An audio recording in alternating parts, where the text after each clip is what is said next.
most significant? Oh, It's the most.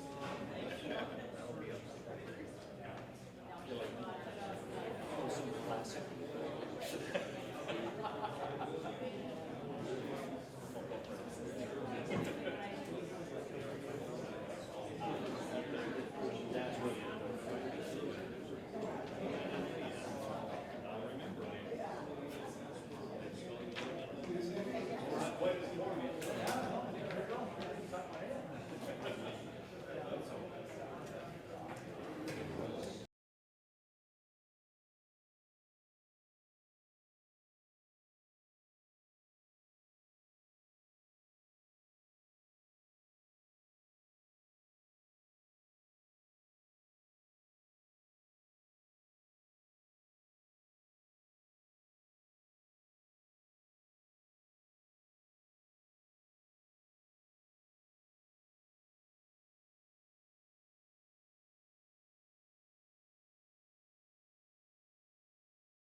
does need the little girls and little boys room for an elementary school, keep in mind, is right down this hallway on the left side, down at the end of the hall.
All right, I think we'll go ahead and get started this evening. Well, first and foremost, I want to say thank you to each and every person that came out tonight. I realize it's 80 degrees outside, the sun is shining, and we are all aware that summer is only got so many of those days left. So I appreciate you taking an hour, hour and a half to come out and spend with us to learn a little bit about the National Disaster Resiliency Programs, the difference between each and every little item and the funding mechanisms that are dedicated to each of them. So we'll have a presentation from some of our different staff on some of the different programs, and of course, then we'll have a little bit of Q&A at the end. I do have to apologize in advance.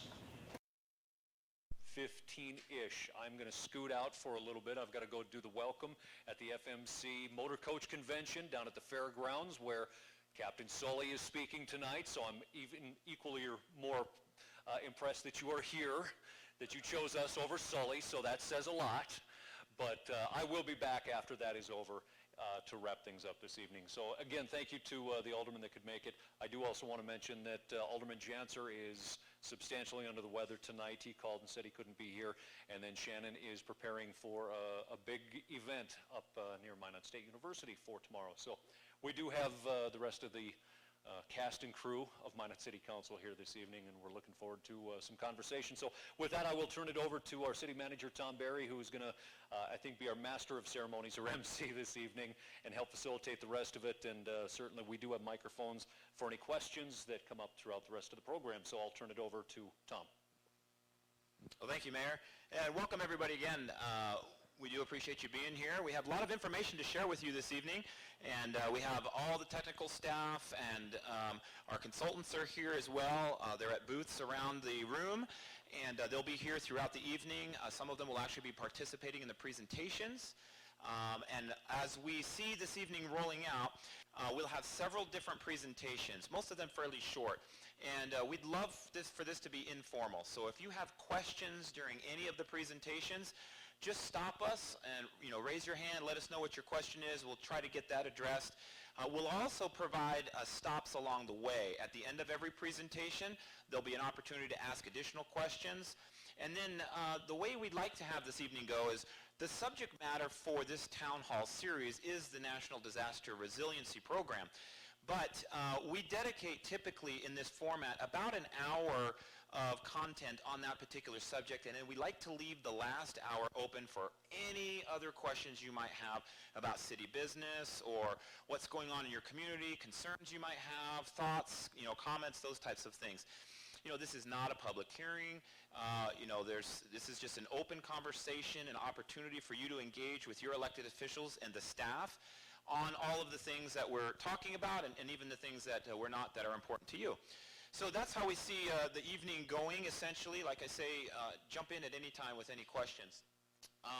Since the focus of tonight's conversation is the National Disaster Resilience Competition. Yeah, Ricky. Good, thank you.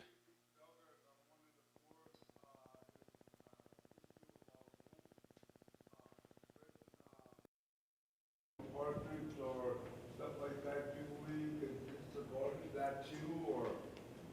Ricky, that's a great question.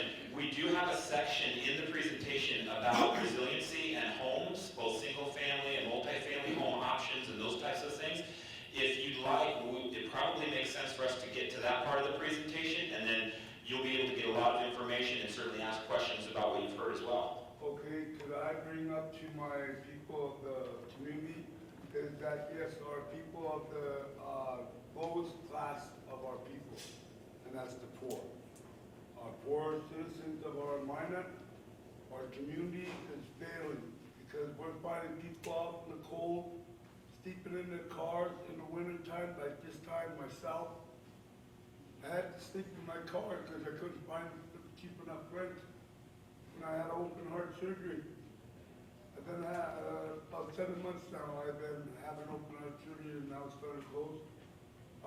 4 of that months I've been back on my feet because what happened to our people at the motel that we had to remove because the lights were shut off. I mean, the water was shut off for a whole month without water in that motel.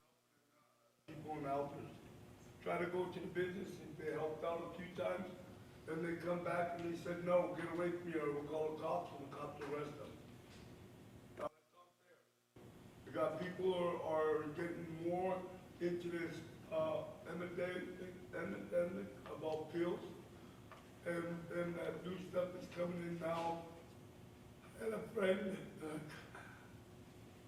his name was Rudy. He was trying to get away from that stuff. I had one, I had him off the needles. I was doing my best. And then I brought him up to that motel that we had like a garbage up there that has got all the drug dealers and bringing that, trying to weighten that heroin, mixing it together, and it's like a cyanide. And he got back on it, and he died of suicide, or OD. We the poor of the brain disorders, we the poorest person have a problem reading and writing. And they bought $700 a month. Where my rent's more than that, more than my check for our elders. Our old people have a small check in their rent. It's more than they're paying it. You see the income of our miners and our people go up. Nice places live good and everything.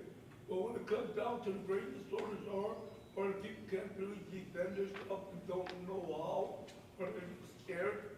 I'm scared. I've been talking, I guess my voice was too loud, so now I'm in court. Now I'm gonna go back to court for the noise violation. I stood up. I'm hurt. I'm sad, and I don't really think that the people of Minot forgot their own people as the poorest ones, sleeping in the wintertime in their cars and outside. I didn't know that was froze to death underneath a Fargo grain truck. He was poor.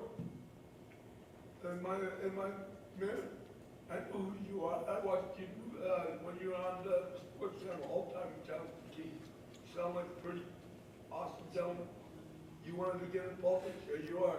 How you doing, sir? I'm well, Righty. I appreciate you being here. As city manager did say, we have an entire section on that, so if you want to grab a seat, we'll make sure we get through these programs that everybody else came here to hear. I think you guys. And we'll address yours as I'm well. gonna get back home now. I've been on my feet all day.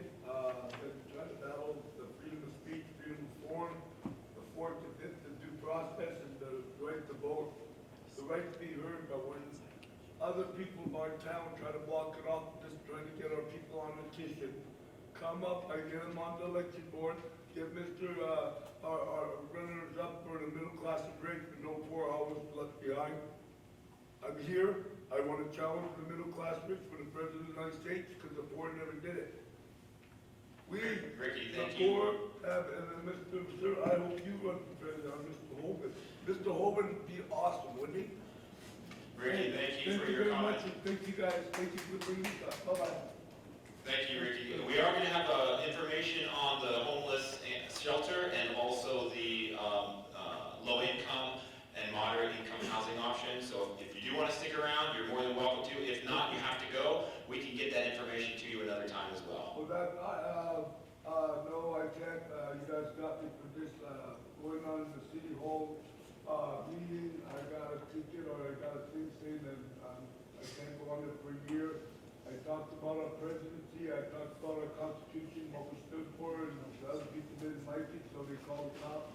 I got, can't go there, can't go there, I can't go there, I can't go there. Because they're trying to stop my freedom of speech and what the board is going for. I thank you guys, hey, thank you guys for coming, thank you. Thank you, Ricky. Oh, okay, thank you, Leslie. All right. I'm sorry I had to switch, but- Thank you, sir. Thank you, sir. Okay. Thank you, Mr. Mayor, thank you, my council. So we're going to continue, and with that, we'll go ahead and get started. The mayor's already done the welcome. Of course, we have most of our council members here. As I mentioned, staff and consultants from CDM Smith, which is our lead consultant, helping us on the technical aspects of the administration of the National Disaster Resiliency Program.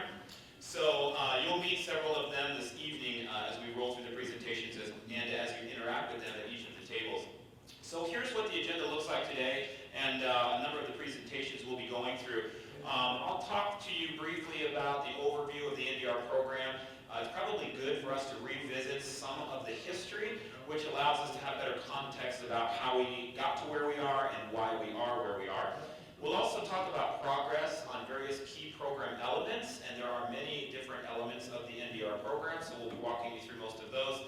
We'll talk about the impact that the National Resiliency programs have on flood protection and the various projects in and around our community that are being undertaken right now for flood protection.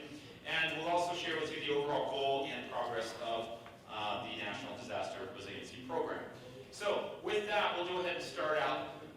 This was one of the articles, one of the first articles that appeared in the Minot Daily News talking about way back in 2014, December, the city's interest in participating in the National Disaster Resiliency Competition. You may or may not know that there was a $1 billion amount of funds that were set aside as part of Hurricane Sandy relief that was set up as a competitive program nationally for cities, counties, and states and other jurisdictions and districts and whatnot to compete, provided they met. And those criteria included that they had to have a significant national and natural disaster either in the year 2011, 2012, or 2013. So the city of Minot did qualify, of course, with the flood that occurred in 2011. So many community meetings began, starting as early as December of 2014. Some of you, I know, were in those meetings, for example. As the city progressed through the application process, in March of 2015, we submitted what was called the Phase 1 application, and that was sort of like a pre-vetting. And in that application, we described a number of different projects and plans and programs and services and whatnot that the city had planned to provide, provided it was a successful competitor for the grant money. In June of 2015, the city elected to continue into Phase 2. So we made sort of the first hurdle, if you will. And by October of 2015, we submitted a revised application as part of Phase 2. And then in January of 2016, we got the word from HUD that 13 grantees of 40 nationally were issued funds under this particular competition. In September of 2016, the City of Minot officially begins work with the approval of the action plan on the National Disaster Resiliency Program components. I was hired in December of 2016 and immediately recognized that we are going to need staff resources to pull this off. And by April of 2017, I had hired Mr. John Zakian, who's known as an expert around the country in CDBG, or Community Development Block Grant programs, and in particular disaster resiliency programs. So that's a little bit of history of kind of how we came about to where we are. The first two-phase application process was completed with 40 different communities applying. Our initial request was $174.3 million. When we got word that we were going to be awarded the funds, HUD also said, well, congratulations, you've won. However, we need for you to shave a significant amount of money off of your request. The city did that and reduced its request to $74.3 million, and that was ultimately approved and put in and memorialized in the grant assurances document and the action plan.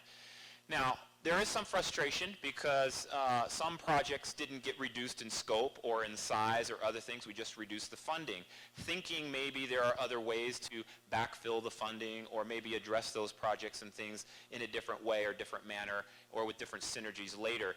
You'll hear that throughout tonight's presentations, and that is a frustration in regard to, describing the need of our community being $174 million, being given $74 million to deal with essentially that need, and then having to make tough choices about how to utilize that money. Next up in our background, I wanted to just share a little bit about the process, because this process, as you all likely know, was extremely involved. The city, along with other agencies and organizations and citizens and whatnot, had come together at least over 70 different times through various different meetings. About 3,000 attendees in total through those 70 meetings had participated in the development of the application and the refinement of it and those sorts of things. There were many briefings and presentations and whatnot, and ultimately surveys and things.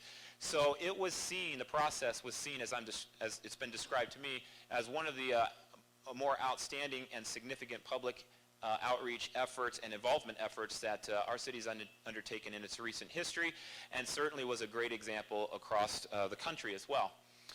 So with that, next we want to talk about why the resiliency program and what were the major components of the program. There were 4 major components, still are, that are in the resiliency program, and I put 3 up here because one of them's not really, the first one is essentially administration. And what I mean by administration is it's the dollars that HUD set up for the city to actually administer, so like project manage all of the different projects. So it's a minimal amount of money, and that's why I didn't put it up here, but essentially it's the gap between the sum of these numbers and the $74.3 million. So the first major component of the NDR program is to reduce flood risk or hazards to the community. There was almost $21 million set up for that in a series of different programs and projects, many of that inclusive of acquisitions and other sort of flood and resiliency projects, and we'll be going through those tonight in more detail. 43 million, or the dominant amount of dollars set aside, was to help build affordable housing and resilient housing. You might recall in 2011, and I wasn't here so I can't, but I've been told that it was crazy. We had not only the flood, but we had this oil boom that was going on, and housing shortages and rent increases and all those things were sort of the norm in our community. And so during the time of the application's writing and along the way, a significant emphasis was placed on building affordable and resilient housing in a number of different ways, by taking people out of harm's way and putting them into homes that were outside the floodplain and floodway, to things like getting low and moderate income housing units, to a number of different other programs and projects that will also be discussed tonight. And then finally, there was an economic sort of growth and recovery component of the NDR program, and that was right around $5.3 million, and that included other sorts of projects, many of which we'll be talking about as well tonight. So those are sort of the three kind of big areas, if you will. When the city applied for the grant, and Mr. Zakian will talk a lot more about this, there were certain categories under which we had to apply. And those categories are important because we're limited now to the activities and the actions within each of those particular categories. And if we want to change them, we have to go through a process that gets vetted by HUD and essentially is called more or less either a technical amendment or a substantial amendment. And in some cases, if the substantial amendment is significant enough, we have to go back through a public process similar to the processes that were undertaken during the application time. So more of that will be shared as we go throughout the evening, but those are the primary components of the NDR program. Next up, there's a huge catch. You may not be able to read this because it's a little bit smaller print, but here's the catch. Remember the adage, there's no such thing as free money, right? Well, the federal government has catches too. So here's what the catch is. The funds that we received are available for necessary expenses related to disaster relief, long-term recovery, restoration of infrastructure and housing, and economic revitalization as they pertain to the community's Phase 2 application, which serves as the action plan required by the Appropriations Act. That's the Congressional Appropriations Act. Amendments to the approved action plan must receive prior approval by Housing and Urban Development and may result in a loss of NDR funding. That's if they rescore the application and the score comes out to be lower than our score was originally. Additionally, funding must go to activities that tie back to the 2011 flood. Now this is just a very small snippet of some of the obligations or requirements that we're operating under. There are thousands of pages of requirements in the Code of Federal Regulations that pertain to the use of not only federal funds, but in particular community development block funds, and even more specifically disaster resiliency funds. So all of this is important, and we have to manage and ensure that we are complying with each and every one of those laws. We do get audited, we do get reviewed, we do have technical assistance visits that HUD comes down. We had our last one last June, and then the one before that I want to say was earlier that year, so we had 2 last year. So we are heavily watched by HUD. The consequences for not following the rules can be severe. In some cases, we could have HUD not authorize the release of any additional funds. We could see HUD make a request for return of funds already spent. And there are a whole host of other types of penalties, if you will, that range all over the board depending upon what the offense is and those sorts of things, severity and extent. So we do have to be extremely conscientious about the way we administer the programs, projects, and services under the what we commonly refer to as HUD rules, but we use that term kind of loosely. We also, when we infer HUD rules, we're also talking about all the other federal rules as well that kind of come into play in governing our use of the federal funding. Okay, so there is an important date to remember. This date is September 30th, 2022. The $74.3 million that we received has to be spent by September 30th, 2022 without exception, or what remains gets returned back to the federal government. Now what we've spent, provided that we've spent it in the way and manner that was authorized under the program, we don't have to return that. We just have to return what isn't spent. Now, I have given, and so has the council given to the staff, a directive to try to spend every single dime that we can on the programs and services and whatnot that have been identified in the action plan. We don't want to have to return a single dime back to HUD or anything else. That's going to be a huge loss for our community. But we also don't want to just spend money to spend money. So we have to be diligent to make sure that not only we're compliant with the rules, but that we are also spending as it seems most fit. For example, times have changed between 2015 and 2019. We've seen that on the housing front. We've seen rents come back and be more stable. We've seen a number of different things change. And so we constantly work with HUD and members of our community to essentially keep up to date the program components to ensure that we're compliant, but also that we're meeting current needs, not needs 5 years ago. That's a challenge for us. And you'll hear a little bit more about that today as well. So I'm going to pause there. That's what I had for you on history and sort of general overview. I'm going to take questions, but so I guess now is a good time to take questions. Anybody have questions before we get started? A lot more detailed information on each of the projects will be gone through here in just a moment, but if you have questions on the overview or the process or whatnot, for myself or any of the council members or the staff, now's a great time to pause and take those.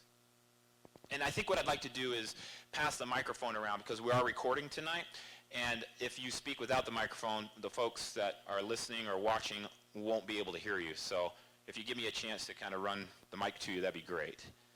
Any questions? Maybe I just scared you from commenting. I didn't mean to do that. That was not strategic. But are there any questions so far? Just want to keep going? Looks like we'll do that. Let me introduce Mr. John Zakian. He is our National Disaster Resiliency Program Director. And maybe if you want to give just a little brief background about yourself, and then we'll let you launch right into the next presentation. Here you go, John. Okay. The key thing I need to know is where's the button. Okay. Thank you. Thank you very much. So thank you all again for coming. Just very briefly, a part of my background. Prior to my being offered the position here and coming here, for the prior 4 years, I was the subject matter expert for New York City for their Sandy recovery funds.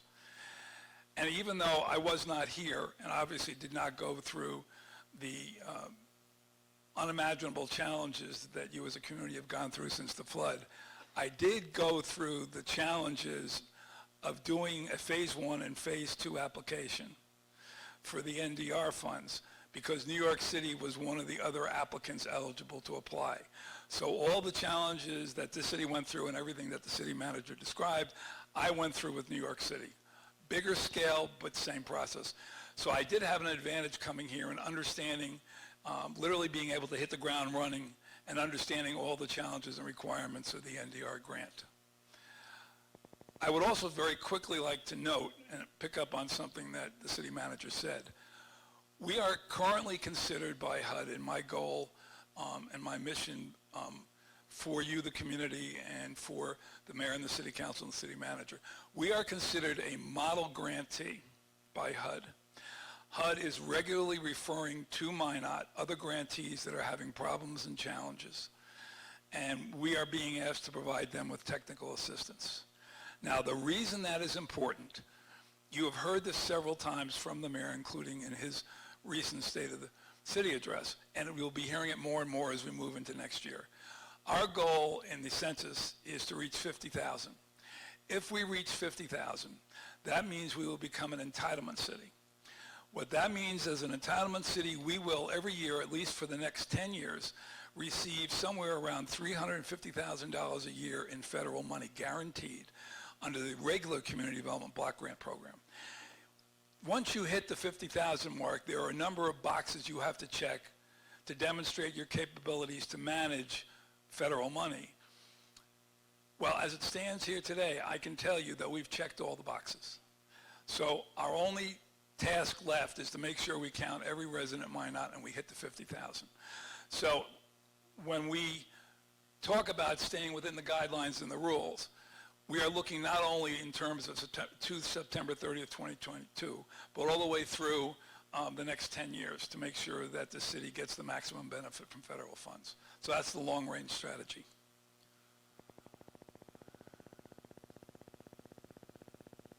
going backwards, I'm sorry.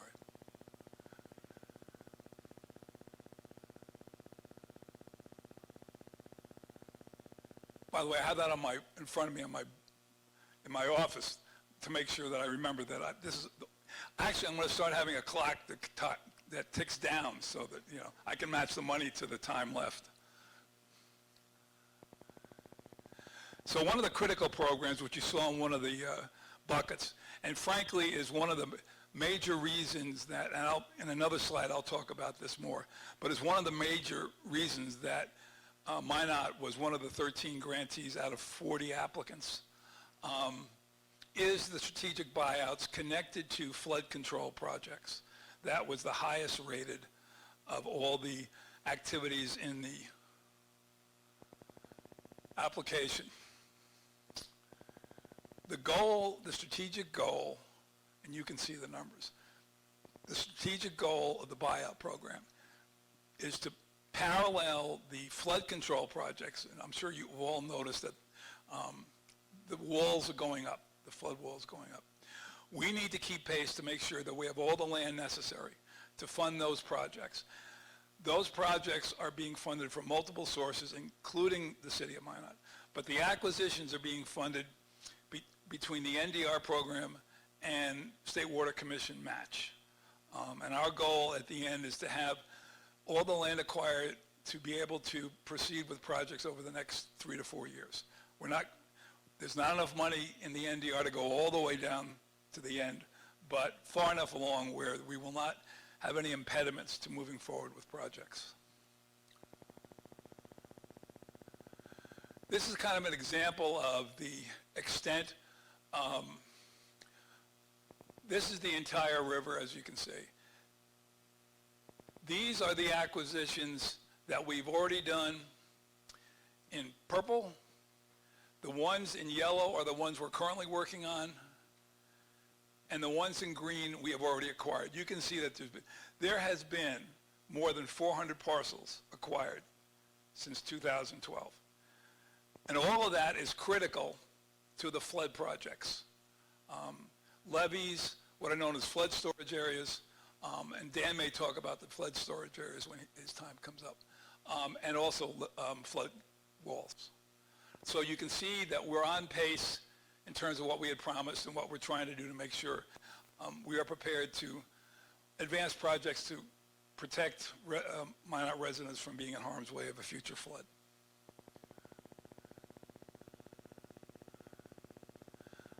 Obviously, a critical part of our acquisitions is clearing the land and restoring it back to green grass to basically make sure that everything is ready for the projects coming forward. I should tell you that the $20 million allocated is a combination of acquisition, demolition, and relocation. Under the program we're using, which is known as involuntary acquisition, which, by the way, it does allow us, if we need to use eminent domain. I will tell you that since I've come here, we have rarely had to use eminent domain. It's taken some time and struggle, but we have been able to reach reasonable price agreements with all property owners. The few that we have to go to eminent domain, I will tell you that the price we've established as current market value for the property, which is a requirement of the federal laws that the city manager briefly mentioned, we have been upheld in all those court cases. We have not yet lost an eminent domain case, which shows that the prices we're establishing as current market value are accurate.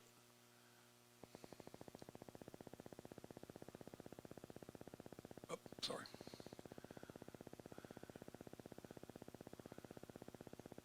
Here we go. The other map I went over was a similar version of the map I showed you about all the acquisitions. By the way, as an aside, just to kind of lighten things up, I have to apologize to all of you who are Twins fans.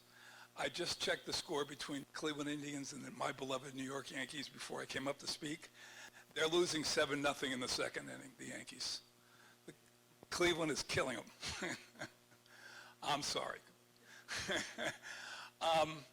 The gathering space is an example of the difficult decisions that HUD made the city have to choose when they reduced the grant allocation by $100 million. Now, very briefly, what happened was all 13 grantees, including New York City,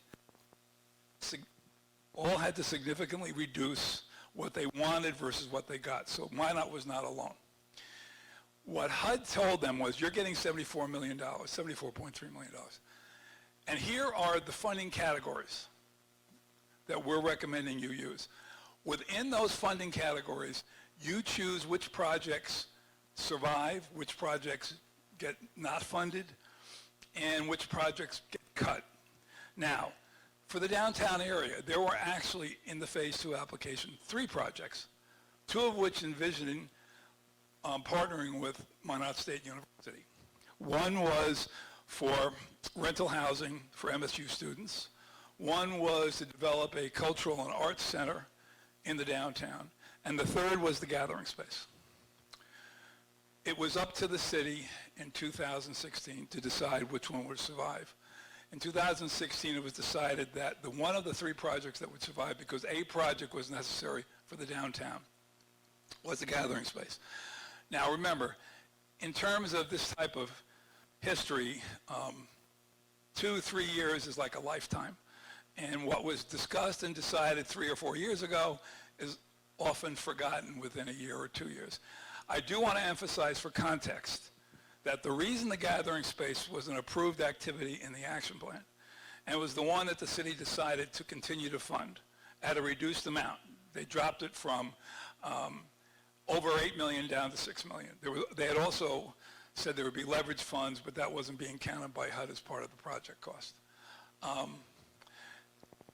The reason that this was accepted by HUD was one specific assertion by the city in the application. They said that one of the things they realized coming out of the flood was that a lot of the critical parks infrastructure runs along the river. And there was a long period of time after the flood when there was no place for the public in Minot to gather and have a sense of community, hence the gathering place. So they recommended that a park be built in the downtown that could serve in the future as a community gathering place. It's kind of like a spiritual revitalization if there's a future flood. That is the reason this was funded. Only reason. The other thing I want to emphasize is that, which the city manager also alluded to, is that every cost and every project in this action plan has to have a connection to the flood. So what we did with the gathering space, let me pivot back a second. As you all may have already known, but originally the city had included in their promise to HUD that the city would provide 2 acres. I won't revisit history, but they get the grant approved. We come to 2017, early 2017, and they realize that that 2 acres doesn't exist and they can't provide it. So then we have to pivot and do what is known as a substantial amendment. We have to still state the same mission, but we have to change the route we're going to follow to get this done. So what we chose to do was to split the $6 million budget, 2.5 for acquisition, demolition, and site improvement, and 3.5 for construction of the gathering space. To accomplish that, we had to pick sites. We had to show there was more than one site viable that could be used for the gathering space in order to get HUD to accept and approve the substantial amendment. And this was the process we followed, and I can see some in this room were involved in that process, and thank you for that.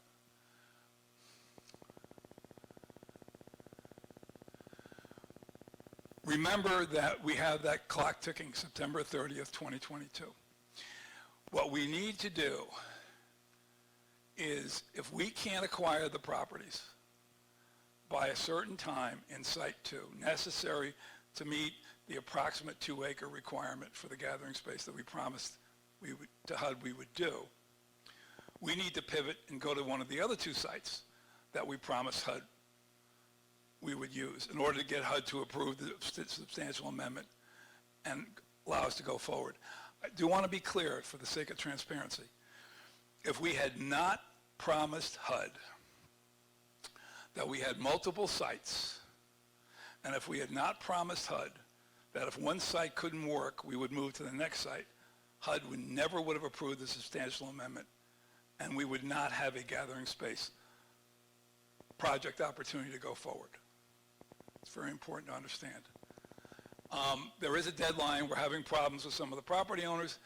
Remember what I told you about the acquisition of the flood properties? The same rule applies to all federal funds. Not just HUD funds, but all federal grants.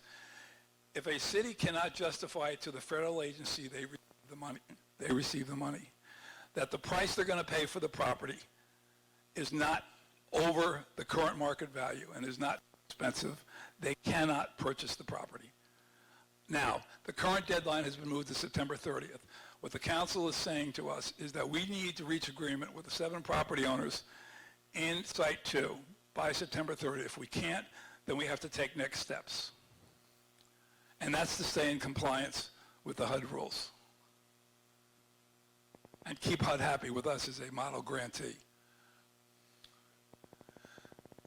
Many of you have probably seen this. This is the current property area for Site 2. Sorry, let's go back. Just so everybody understands, the one, I'm sorry.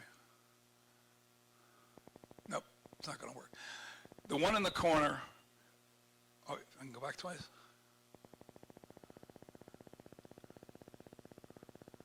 Okay, there we go.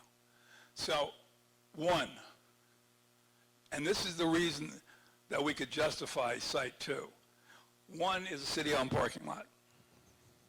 So we already own a piece of the site. Now, that is a challenge, but it's a challenge for the city, not in the context of the HUD requirements, because it is going to reduce parking in the downtown available to the public. But that was the reason we were able to put this site in as one of the 3 sites.